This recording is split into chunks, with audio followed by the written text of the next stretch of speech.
Assista agora um programa especial. Veja a Ponte.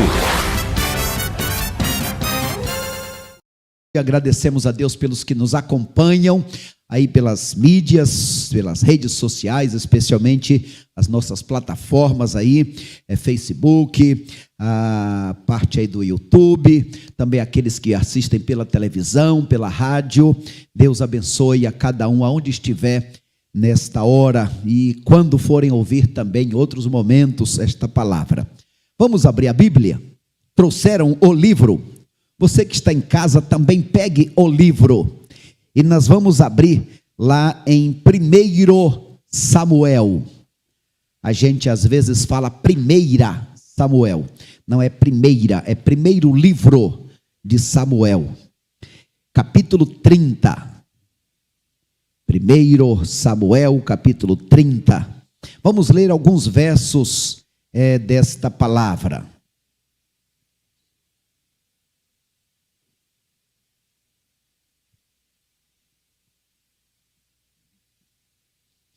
Todos encontraram? Quando Davi e os que seguiam chegaram a Ziclag, 3 dias depois, os amalequitas haviam atacado o Neguebe, ferindo e incendiando Ziclag. E haviam levado presas as mulheres e todos os que estavam nela, do mais jovem ao mais idoso, mas não mataram ninguém. Apenas levaram consigo e seguiram o seu caminho. Quando Davi e os que o seguiam chegaram à cidade, ela estava queimada e suas mulheres, seus filhos e suas filhas haviam sido levados presos. Então Davi e a tropa que o seguia choraram bem alto, até ficarem sem forças para chorar. As mulheres de Davi também foram levadas presas. Ainoã, a Jezreelita, e Abigail, aquela que foi mulher de Nabal, o carmelita, que veio a morrer.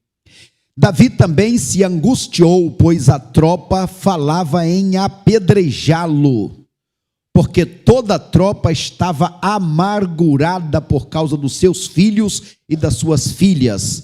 Mas Davi se fortaleceu no Senhor, o seu Deus. Que o Senhor aplique essa palavra em nossos corações. O nosso tema desta noite: o que fazer quando não sabemos o que fazer? O que fazer quando nós não sabemos o que fazer? Ó Deus querido, nosso Pai, nós reconhecemos a tua soberania, o teu senhorio. Obrigado, Senhor, por tudo que já foi dito, cantado, pelas ofertas que foram trazidas. Obrigado pelas orações que foram feitas. Ó Deus, agora, Senhor, estamos diante da palavra. Nós te oferecemos.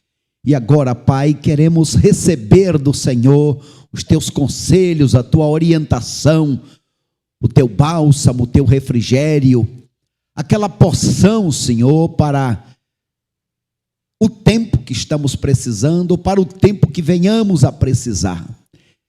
Em teu nome, Senhor, te imploro, transforma esta palavra ao coração do meu irmão, da minha irmã. Fala conosco, Pai, pois oramos no teu nome, cheios de gratidão, de alegria, mas também de dependência. Oramos no teu nome. Amém, Senhor. Amém, Pai. Meus amados irmãos, este capítulo 30 é o fechamento de uma história que começa lá nos capítulos 26, por aí, quando Davi, ele vem sofrendo vários ataques por parte de Saul. Saul, o sogro, com inveja, tenta matar a Davi e já tinha usado várias formas, lançando flechas, perseguindo, e Davi vai fugindo. Largou tudo e foi viver nas montanhas, nas rochas, e foram se ajuntando a ele homens vadios, homens perseguidos pela justiça, homens que mataram. Estes homens foram se juntando a Davi, foram sendo lapidados e estes homens se transformaram no exército de Davi. 600 homens. E estes 600 homens, onde Davi ia, eles iam juntos e eles eram vencedores. Mas certa vez, Saul saiu mais uma vez e Davi viu a morte de perto. Deus livrou a Davi, é verdade, mas Davi disse: eu não estou fazendo bem, eu vou fugir daqui.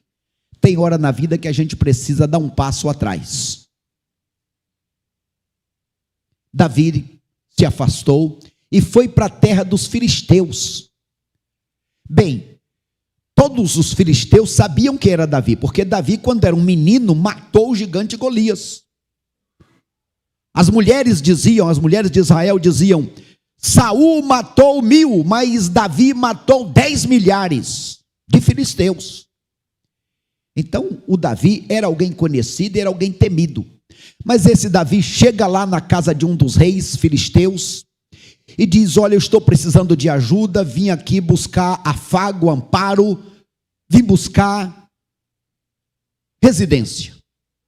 O rei Aquis, um dos reis dos filisteus, aceitou Davi, deixou Davi morar na cidade dele por quase um ano.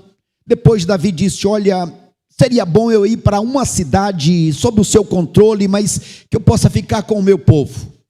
Aquis deu para ele a cidade de Ziclag.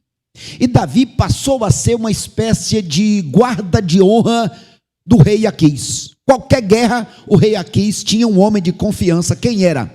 Davi. Acontece que no capítulo 28, 29, vai ter uma guerra agora contra Saul e o povo de Israel, aquela guerra em que Saul vem a morrer. Quando Davi chega lá com seus 600 homens para se juntar ao povo filisteu para lutar contra Israel, os outros reis filisteus dizem assim: olha, deixar esse camarada aqui conosco é um perigo. Vai que esse homem se revolta e se volta contra nós. É uma forma dele ser bem visto aos olhos do Saul. Não queremos ele conosco. Davi tinha viajado 3 dias até o lugar de guerra. Davi disse: eu sou um homem de palavra, eu vou ajudar vocês. Não queremos, vai embora. Davi saiu dali chateado, triste. Davi vem caminhando de volta mais 3 dias até chegar a Ziclag. Quando Davi chega a Ziclag, em 1 Samuel capítulo 30, Davi encontra o lugar que era lugar de aconchego, a sua casa, a sua cidade, onde morava a sua família e a família daqueles 600. Davi encontra a cidade incendiada. Davi encontra tudo destruído. Os animais foram levados. As suas famílias foram levadas. E agora aquele lugar ali, que era um refúgio, um lugar do descanso, agora se tornou lugar do tormento, o lugar da crise, o lugar do vazio. Realmente, Davi encontrou o caos. E quando ele encontrou aquela situação tão difícil, a Bíblia diz que eles começaram a chorar. A chorar bem alto. Estou falando de soldados, homens acostumados aos baques da vida. Mas eles desmoronaram e começaram a chorar, aquele choro descontrolado, aquele choro grito. E diz que choraram até não ter mais forças. Então ali um momento de grande crise. E falar em crise não é coisa nova. Todo o tempo da humanidade houveram crises. A pior crise que houve foi quando Adão pecou. A crise em que o homem perdeu a paternidade divina. A crise em que o ser humano morreu para Deus. E de lá para cá o que não falta são crises. Vivemos num tempo de crise. Primeiro para eles era aquela crise pessoal. o sentimento de que falhamos. Nós fomos para a guerra e deixamos as nossas famílias sozinhas, desprotegidas, abandonadas. Falhamos. Homens, mulheres, lembremos que nenhum sucesso na vida compensa o fracasso na família. Devemos cuidar e lutar pelas nossas famílias. Mas também havia aquela crise emocional, começaram a chorar, estavam descontrolados, abalados emocionalmente. E a crise interpessoal, começaram agora a se acusar mutuamente. Quem é o culpado? E acharam um culpado. O culpado é você, Davi. Queriam apedrejar a Davi. Eu pergunto, o que você faria em uma situação como essa? De vez em quando coisas começam a acontecer em nossas vidas que nós perdemos o rumo, ficamos sem direção. O que já aconteceu ou está acontecendo em sua vida que tem sido como um ser tirado da zona de conforto? Dentre as muitas experiências e muitas lutas e situações difíceis que passei, uma delas foi quando meu filho, William, estava aí com seus 8 anos. E aquilo que tinha aparecido em mim, aos 2, o caroço no pescoço, um tumor, apareceu no William.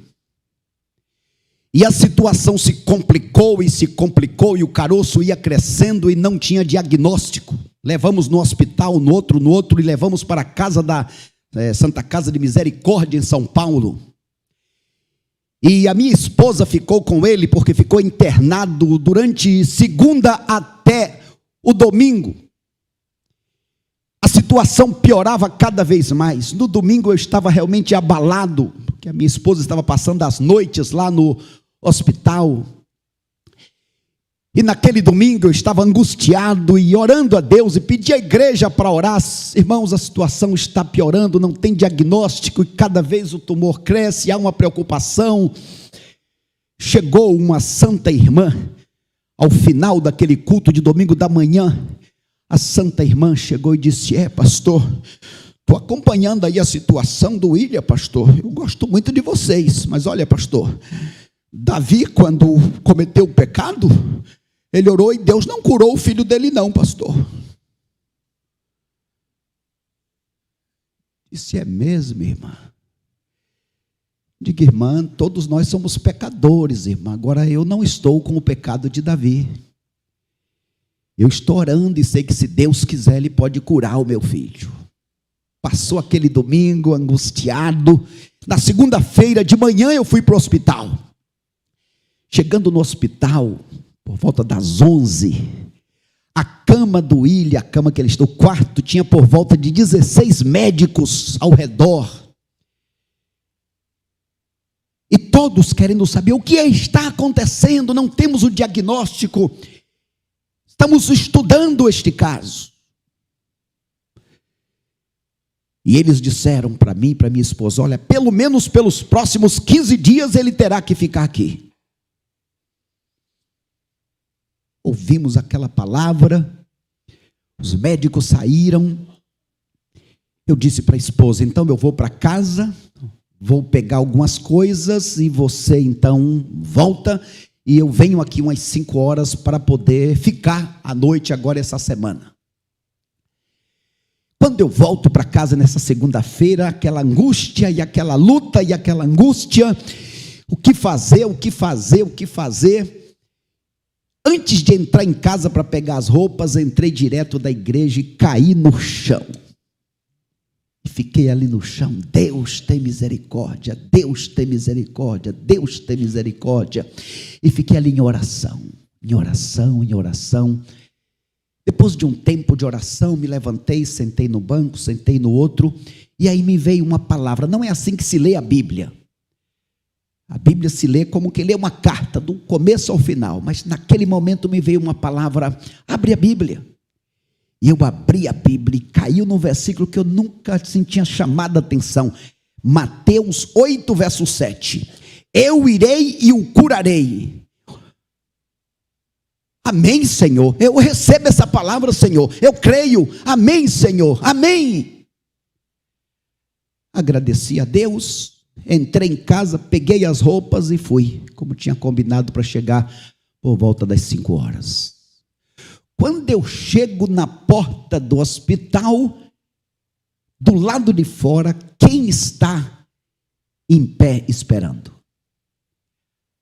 A minha esposa e o William. O que houve? Não sei explicar.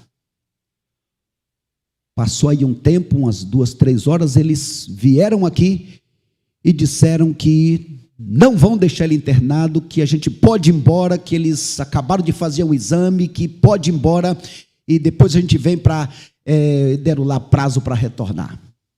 Bem, fazem pelo menos 37 anos, nunca houve precisão de retorno.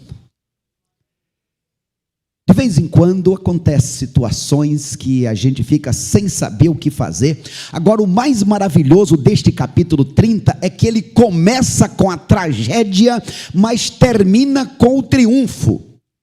Por que terminou com o triunfo?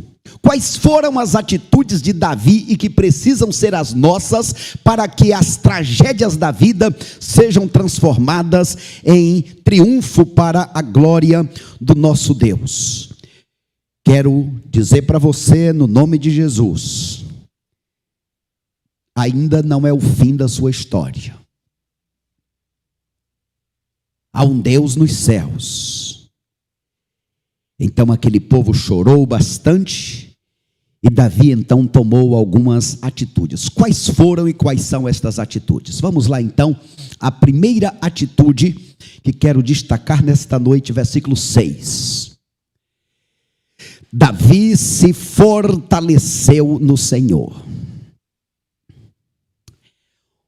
Como é que você se fortalece no Senhor? Quero ouvir vocês. Como é que você, quando está no momento difícil, quais são as ações, as formas que você usa para se fortalecer no Senhor? Quem me ajuda aí? Como é que você faz quando está no momento difícil? Ora. O que mais?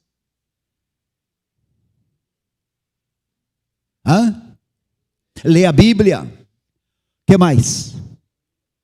Se humilha. Apresenta para Deus a situação, como é que está se sentindo? Se quebranta, o que mais? Tem gente que canta. Davi, diz o texto, se fortaleceu no Senhor. Por exemplo, lá em Jeremias no capítulo 3 de Lamentações, ele diz assim, olha, parece que eu estou mastigando pedras. Alguém aqui já mastigou, sentiu pedra no dente? Ele diz, a situação para mim está assim. Ele vem contando como é que está a situação dele. Aí, no meio desta tragédia, ele diz, então eu trouxe à memória aquilo que me dá esperança. Ou seja, eu passei a me lembrar daquilo que Deus já fez no passado. E aí, eu estou me lembrando que as misericórdias do Senhor se renovam a cada manhã. Uma das formas de se fortalecer é lembrar do que Deus já fez. Lembrar do que Deus já fez. Asaf, no capítulo 73, ele vem dizendo que a situação está difícil, porque os ímpios prosperam, porque os servos de Deus sofrem. Eu não entendo, não compreendo, Deus nos abandonou, Deus não está sendo justo. E ele vai ali mostrando um sentimento de derrota. E então ele toma a decisão dele é de ir na igreja. 73, verso 18. Quando eu entrei no templo do Senhor, aí os meus olhos se abriram, eu percebi a situação que eu estava sendo como um animal, sem raciocinar. Deus, agora eu entendo, que esses tais aí que parecem estar prosperando, na verdade eles estão numa pedra escorregadia, quando menos esperar eles vão cair na destruição. Deus, me perdoe, Deus, eu estava agindo como um animal, me perdoe. Da mesma forma, Isaías, Quando seu primo Uzias morreu, ele ficou angustiado, depressivo. Por que Deus não curou meu primo Isaías, o grande rei, minha referência, meu ídolo? Por que Deus não curou? Aí ele também vai ao templo. E a Bíblia diz que quando ele chega lá, ele vê a glória de Deus, ele abre os olhos, abre o coração, abre a alma, e ele percebe que Deus está perto. Meus irmãos, nas horas difíceis, o conselho de Deus, conselho da palavra, como diz Paulo, em Efésios, ele diz: fortalecei-vos no Senhor e na força do seu poder. Eu tenho um salmo entre os muitos, eu tenho o Salmo 131. Sabe o que diz lá, irmã Josefa? Salmo 131. Senhor, eu não me ocupo com assuntos difíceis demais para mim, aqueles que estão além da minha capacidade de resolver. Pelo contrário, Senhor, assim como a criança que acabou de mamar, eu faço sossegar a minha alma para comigo. Tem coisa, irmã Fernanda, que é Deus que faz, mas tem coisa Deus espera que a gente faça. Davi se fortaleceu. A palavra diz: fortalecei-vos, não é Deus vos fortaleça. Ele vai fazer isso quando você busca, você se quebranta, você se coloca à disposição dele. De forma que diz o texto que Davi se fortaleceu no Senhor. Existe uma palavra do hebraico shazak, que significa fortalecer, prevalecer, ser corajoso, se reanimar. Em nome de Jesus, eu quero que você guarde no seu coração nesta noite: há uma saída, tem jeito. Fala para a pessoa do lado aí: há uma saída, tem jeito. Há uma saída, tem jeito. Agora, lamentavelmente, muitas pessoas, nas horas difíceis, buscam ajuda nas terapias, buscam se reanimar, se fortalecer nos exercícios físicos, nas amizades. São coisas boas, mas Davi naquela hora não recebeu ajuda de ninguém. Davi foi direto a Deus, pediu misericórdia. Há outros que nas horas difíceis se embrenham pelos caminhos das drogas, das bebidas alcoólicas, se enveredam pelos caminhos, muitas vezes, das baladas, de práticas que só afundam mais. Meus amados irmãos, intimidade se adquire no individual. Vamos dizer juntos: intimidade se adquire no individual. É por isso que alguns dizem: então é só o individual, entra no teu quarto, então eu não preciso de igreja. Não, você se fortalece, busca intimidade no individual, e aí você vem para a igreja para poder pregar com coragem, você vem para a igreja para cantar com alegria, vem para a igreja para adorar a Deus, vem para a igreja para entregar de volta, como gratidão o que Deus te deu, vem para a igreja para fortalecer, animar outros irmãos. Davi se reanimou. Por quê? Porque o seu time de futebol ganhou? Por que Davi se reanimou? Ele se fortaleceu por quê? Porque ganhou na loteria? Assistiu uma palestra de autoajuda? Davi se fortaleceu no Senhor. Eu pergunto nesta noite: você precisa se fortalecer no Senhor em que área da sua vida? Como está a área familiar? Como está a sua vida profissional? Como está a sua vida cristã? Como está a sua vida pessoal? Porque se você não estiver bem, você não consegue ajudar os outros.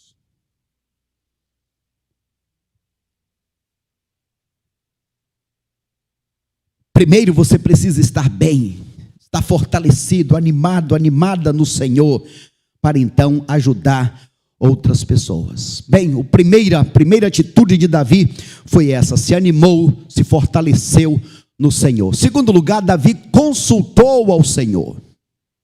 Tem gente que ora, mas não espera a resposta. Ora, mas toma decisões de iniciativa própria. Davi consultou a Deus. E aí, Senhor, o que é que eu devo fazer? Como eu devo fazer? Eu devo ir atrás desse povo, Senhor? Eu vou conseguir êxito? O que é que eu devo fazer? Meus irmãos, existem pessoas que literalmente quebram a cara, porque tomam decisões primeiro para depois ir a Deus. Se esquecem de Tiago. Ei a vós que dizeis, compramos, vendemos, fazemos isto ou aquilo outro. Ao invés disso, deveríeis dizer, se o Senhor quiser. Se for esse o plano de Deus, Deus, qual é a tua vontade para a minha vida? Agora atenção, oração não dispensa ação. Existem dois perigos, um deles é orar. Um deles é agir sem orar. E agir sem orar é presunção, agir sem orar é insensatez. O outro perigo é orar sem agir. Orar sem agir é omissão. Davi orou buscando a direção de Deus. O que fazer, Senhor? Como fazer? Tem gente que quer tomar alguma decisão, uma viagem que vai fazer, ou comprar alguma coisa, o que eles fazem? Consultam a revista X ou Y. Eles vão ver o que dizem os jornais sobre a previsão. Outros enveredam pelo caminho de murmurar, de reclamar, de lamentar. Outros tomam uma atitude de se precipitar, de agir sem buscar a direção de Deus. Me lembro daquela esposa do seminarista que ajudava o profeta Eliseu. O marido dela morreu, deixou muitas dívidas e para pagar as dívidas ela tinha que vender os filhos.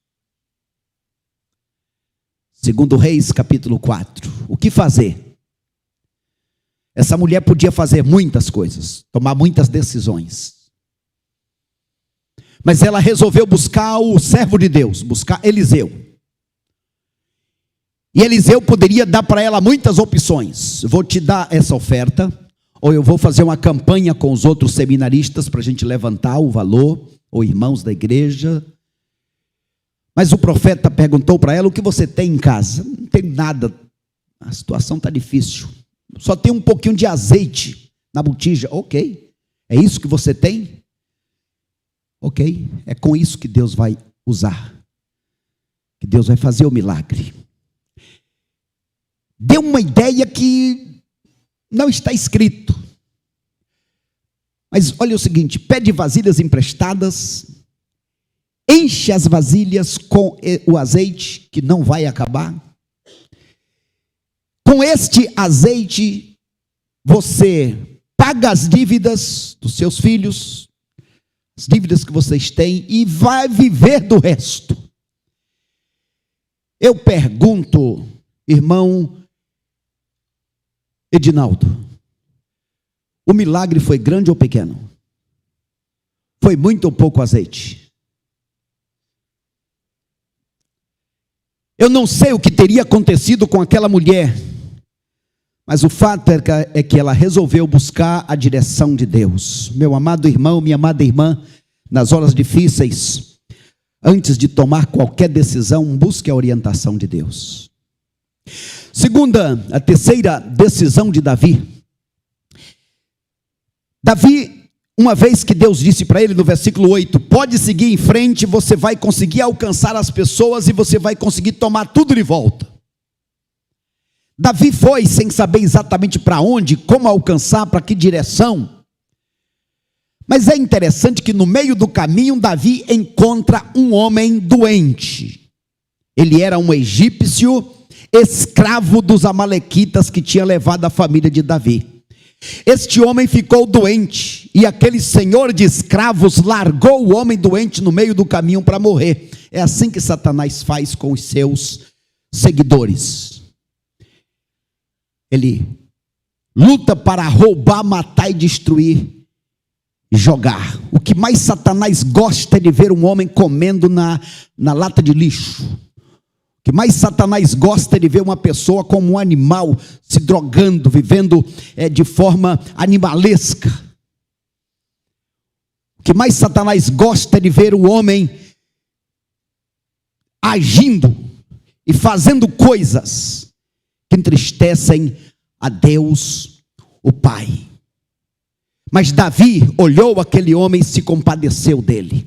E a Bíblia diz que Davi, que estava apressado, que estava ocupado, que estava cansado, Davi parou, Davi deu alimento, Davi deixou o homem descansar, Davi deu remédio.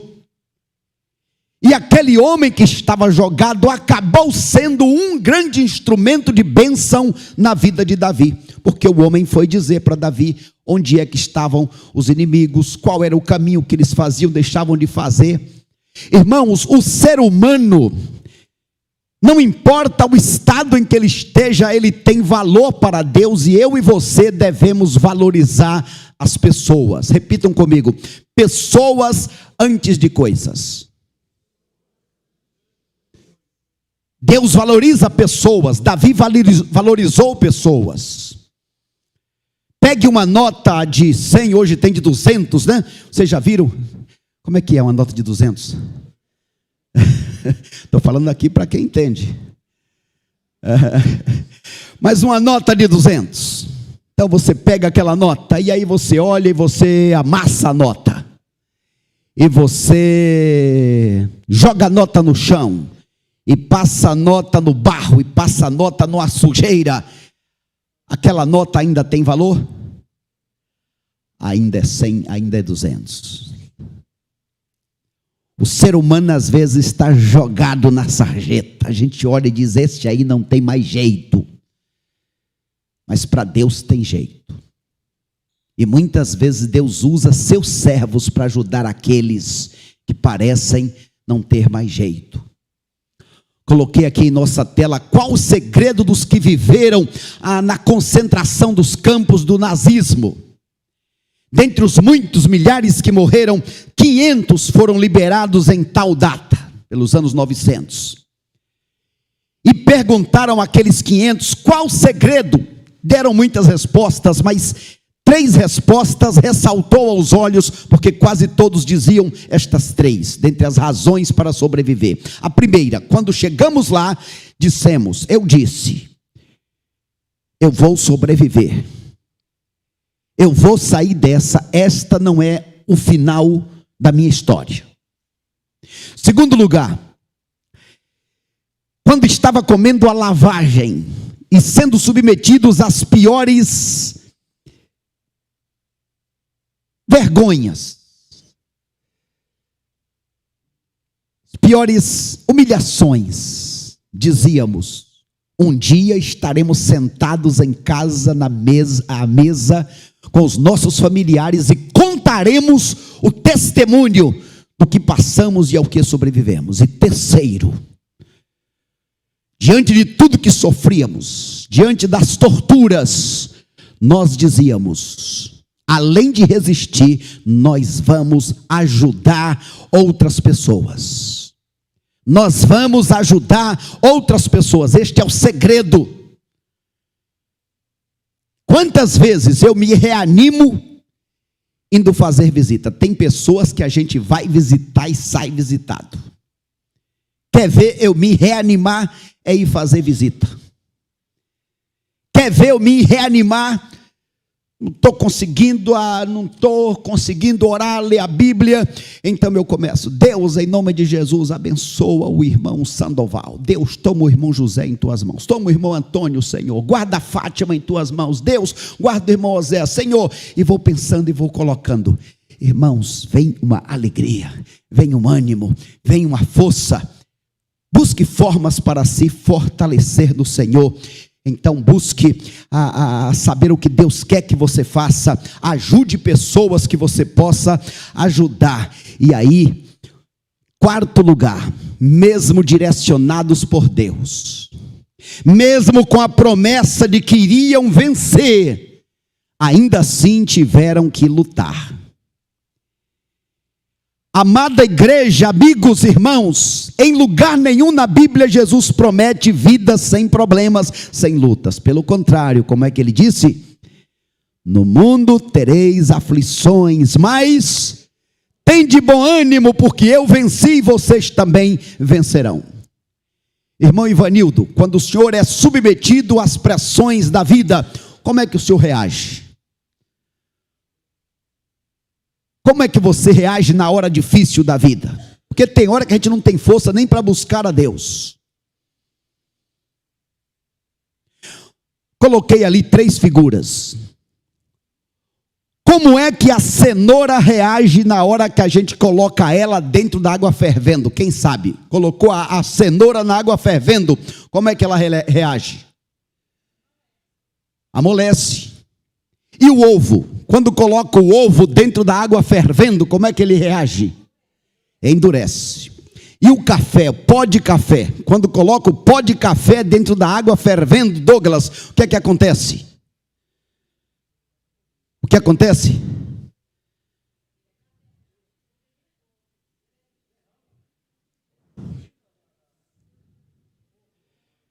Eita, gente, vocês fazem café, irmãos? Irmãos, o café domina o ambiente. Agora deixa de ser água. Agora é café. Aí eu pergunto o seguinte: como é que você reage na hora difícil, hein, meu amigo Isaac? Você age como a cenoura? Eu desisto, eu não posso, eu não consigo, não dá certo. Jogo a toalha, cansei de dar murro em ponta de faca. É assim? Ou você faz como o ovo? Endurece. Não quero mais nem saber de igreja, de Deus, de pessoas. Para mim não tem mais chance. Você fica em si mesmado, enclausurado, você se revolta. Ou você é daqueles que agem como o café, fazem como Davi, se fortalece no Senhor, busca forças de Deus e diz: o que é que eu posso fazer? Eu sei que eu sou fraco, mas o meu Deus é forte e com Ele eu posso. Queridos irmãos, quando nós pensamos nas batalhas da vida, a decisão que nós precisamos tomar é não desistir jamais. Não desista nunca, muito menos da sua família. Deus não te deu filhos para povoar o inferno. Não desiste deles. Foi dito aqui que adolescentes, no primeiro culto, que Satanás gosta de capturar, de roubar adolescentes da presença de Deus. Quantos milhares já se foram nas gerações? Sim, adolescente, Satanás tem planos para destruir a sua vida, como teve para destruir a minha vida. E só temos um jeito: nos agarrar a Deus.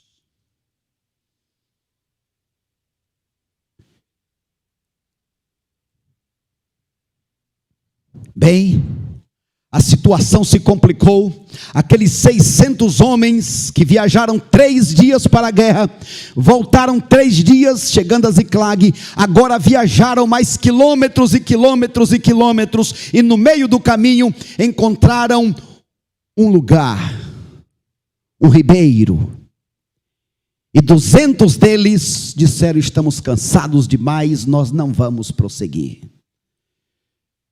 Nós desistimos, nós jogamos a toalha. Porque, irmãos, a nossa atitude humana nas horas difíceis, primeiro, é achar e apontar um culpado, como fizeram com Davi. Hoje virou moda, né? Qualquer coisa que acontece, o culpado é Bolsonaro. Tem que ter um culpado. A outra atitude humana, além de culpar alguém, é desistir de lutar. É desistir das coisas que foram levadas, as ovelhas, os bens, desistiram. Mas também desistiram da família. Aqueles 200 perderam as suas esposas e filhos.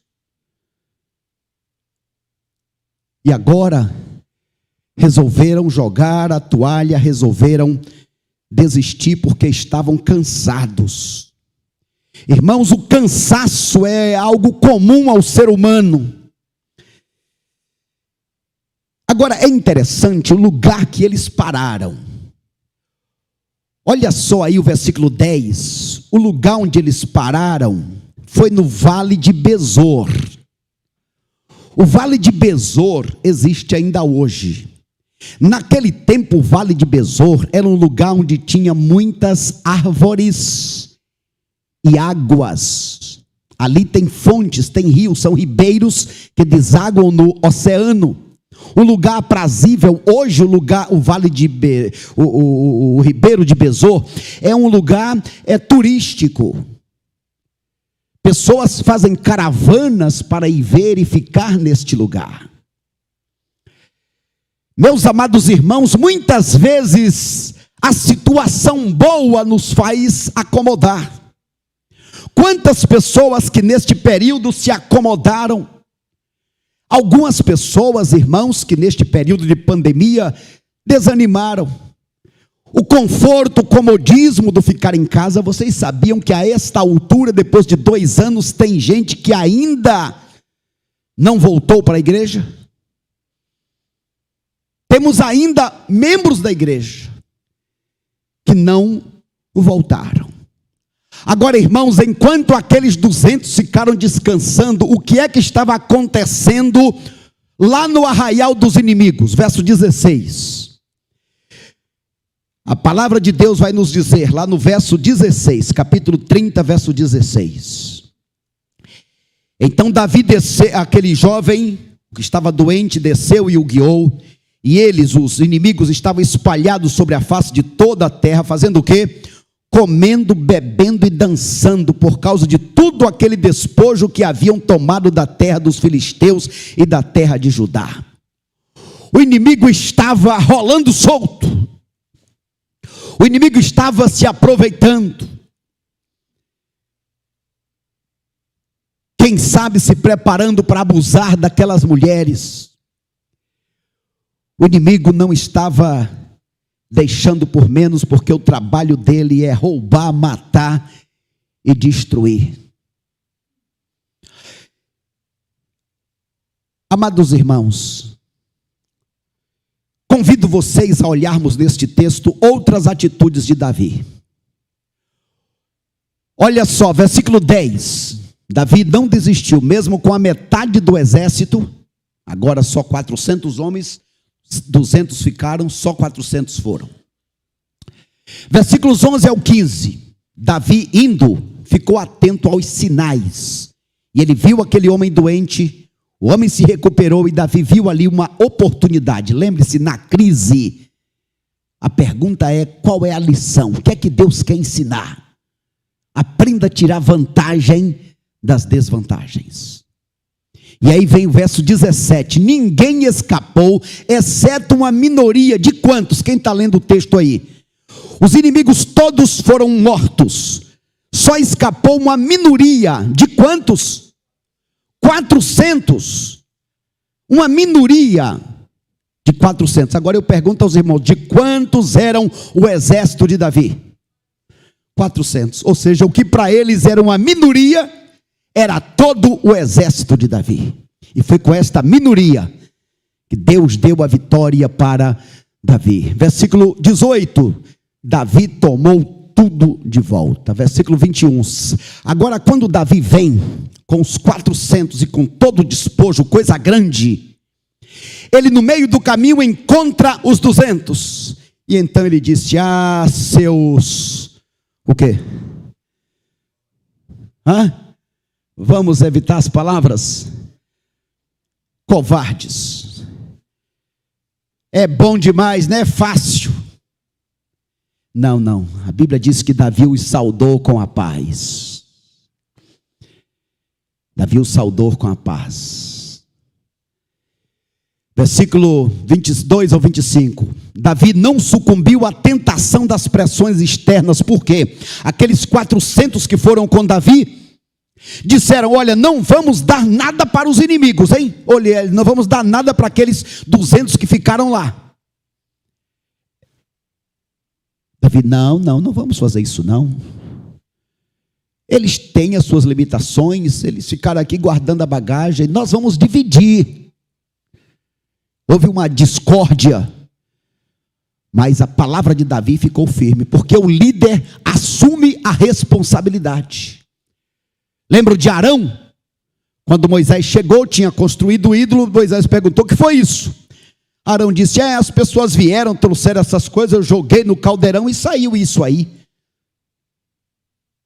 Ou como Saul: não fui eu não, é que os homens me forçaram a fazer isso. Líder assume a responsabilidade.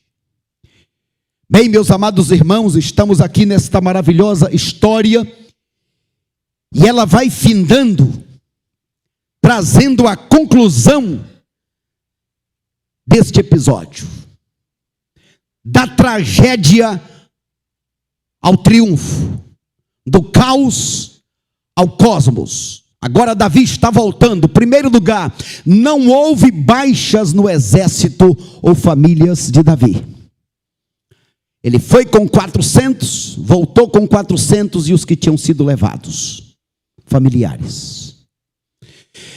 Na sequência, todos foram trazidos de volta, inclusive os cansados que haviam desistido e os homens maus e inúteis que foram com Davi, diz o texto, estes eram maus e inúteis. Todos os bens deles e dos outros, isto é, porque quando atacaram Ziclag já vinham de outras cidades trazendo muitas riquezas. Davi recuperou tudo. Davi, recebendo estas coisas, ele mandou presentes para 14 cidades diferentes, 14 reis, 14 líderes diferentes, fora as cidades e os nomes que não foram mencionados, além de outras cidades. Eu pergunto, irmã Damares, foi muita coisa ou pouca coisa que eles trouxeram? O que vocês acham? Dividiu o despojo para todos os 600. E ainda mandou para muitos. Com Deus do nosso lado, nós podemos todas as coisas.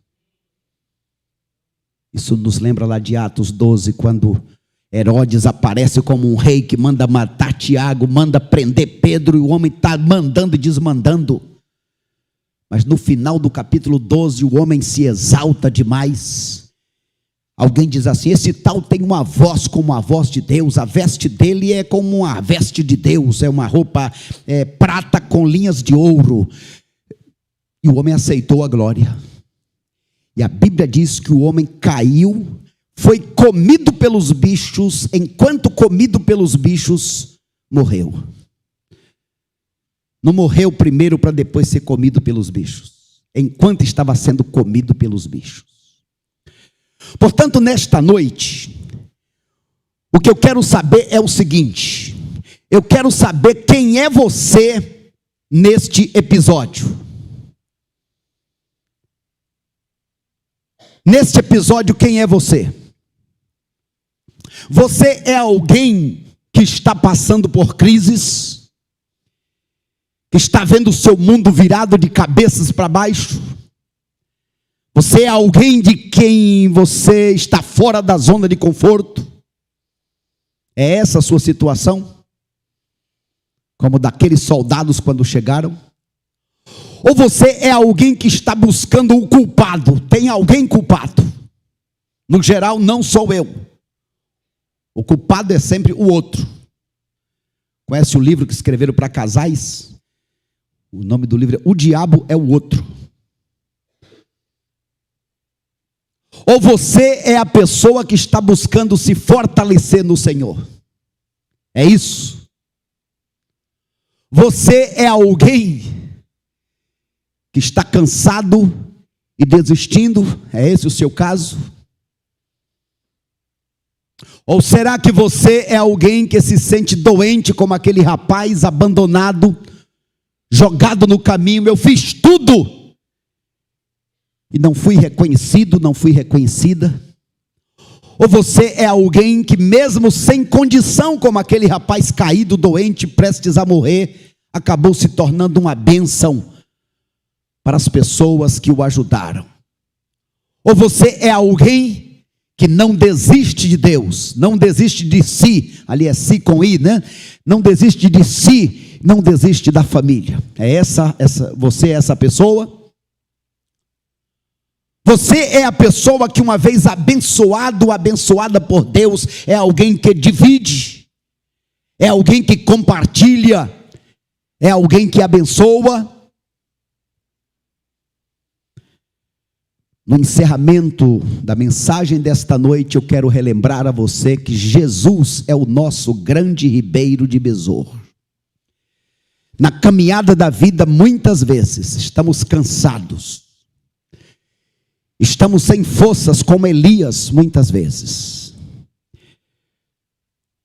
E a pessoa cansada faz coisas impensadas, como Esaú, que vendeu o seu direito de primogenitura. Não quero cozinhar, me dá um pouco dessa comida, que eu te dou aí a minha primogenitura.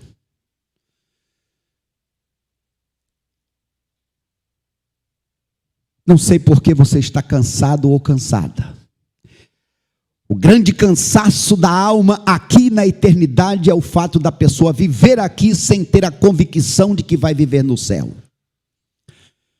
Por isso Jesus, o nosso grande e maravilhoso ribeiro de Besor, aquele que disse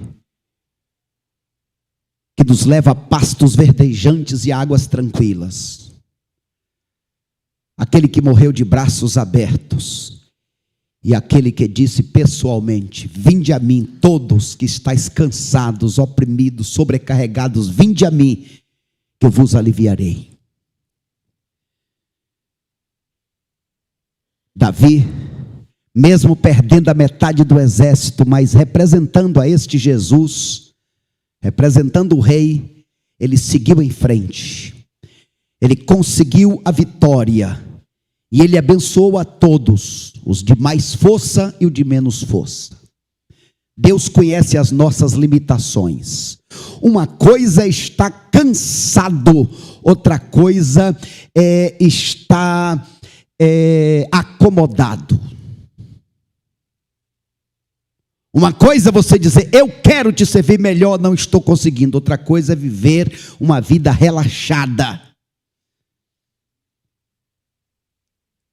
Meu amado irmão, você é um dos 400 que foi.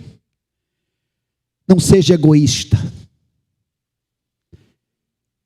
Pense em abençoar os mais fracos, os que estão precisando da sua ajuda. Você conhece alguém que está precisando da sua ajuda?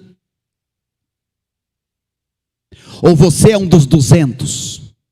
Nesse tempo de pandemia eu fiquei abismado, porque muitas vezes eu me senti sozinho nesta multidão de membros. Cadê o povo?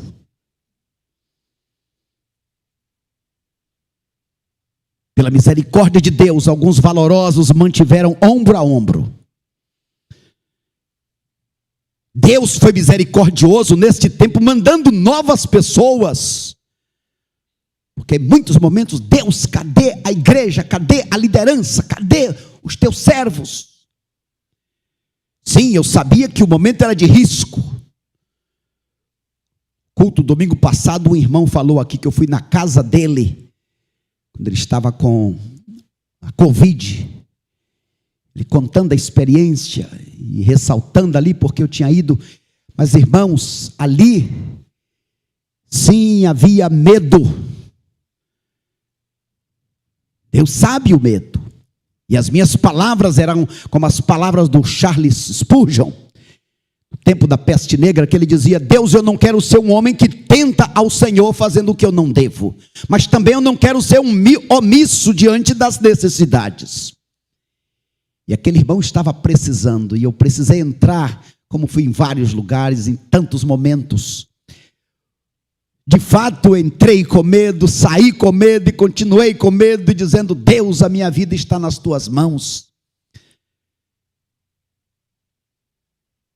De vez em quando, o que é que você pode fazer por alguém que está precisando? Mas talvez você seja um destes 200 que ficou ali no comodismo, parado naquele lugar gostoso. Aqueles 200 não foram inúteis, eles estavam tomando conta da bagagem. Por exemplo, muitos destes irmãos que não estavam aqui naqueles grandes cultos durante quase 2 anos, cadê? Só bancos vazios. Estes irmãos estavam ali mantendo a igreja financeiramente. Tivemos as maiores entradas da vida da igreja neste período. Então, meus irmãos, há um Deus maravilhoso, que Ele espera que cada um de nós façamos a nossa parte. Que Deus nos ajude. Amém, meus irmãos? Amém. Todo o céu se dobra para receber Jesus, o Rei dos Reis, Rei dos Reis. Dobro o meu coração para sempre exaltarei ao que venceu. Eu cantarei,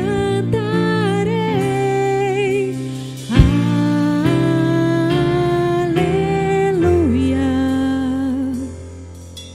Santo, Santo Rei, aleluia. Me amou naquela cruz, isso é que é amor.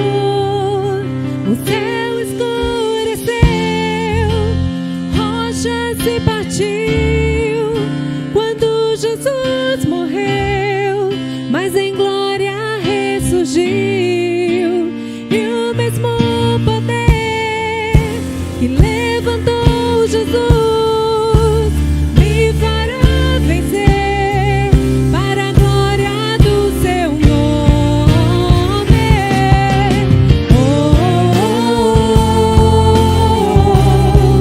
Seu amor é tudo.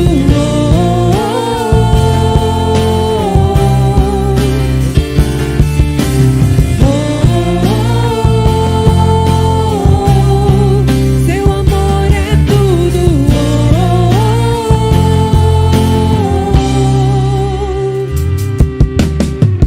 Todo o céu se dobra